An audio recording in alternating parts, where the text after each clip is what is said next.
the compete level, for sure. If we're looking at the two games, there were two slow starts and two losses.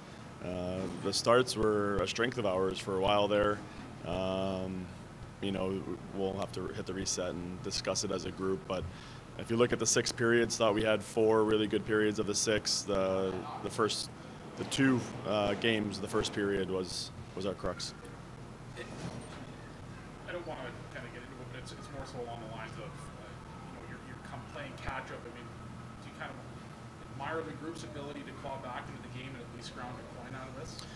Yeah, and I talked to them after yesterday's game. Proud of the character to fight back, to come, to find their game in the second period and to push for 40 minutes and get back to playing the way we know we can play. There's definitely something to that, and not just packing it in and be like, oh, we had a bad start and not coming back into it. But so yeah, competitive group. For whatever reason, we'll have to make sure that we come with the next game with better starts and find our game earlier than we have. Some veteran guys out of the lineup, and who charges that comeback there in the second period? Who's getting up and letting the guys know that let's not roll over on this? Quite a few guys, and yeah, there was some experienced guys that were out, but we have a lot of others. Dahlstrom, Sini, Anderson, Clifford. There's plenty of guys that had a good voice today that pushed the group to turn it on in the second. Is there an update on Nick Ritchie, his absence today? Yeah, just the awkward fall yesterday that he didn't finish the game. More precautionary reasons and making sure he's okay. Just lastly on the goaltending, I mean, obviously the comeback doesn't happen without him. And what did you make of his effort? Great, competitive. Didn't allow the early goals to get to him. Kept us in it. Kept fighting. Made some big saves for us to let us come back. How would you describe the way Joey Anderson and Fred Sini play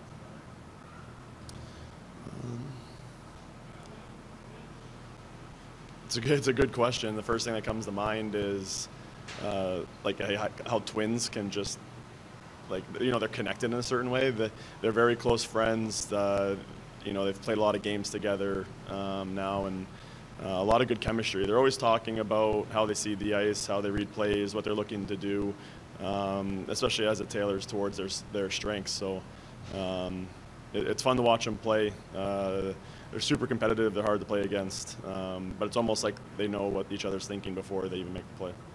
On a similar line, even though Nick Robertson's been back for only a minimal number of games, when he's with Simeon Burdish, he said it seems like they've never lost a step or something each other, like with the goal today. The same situation. Very similar.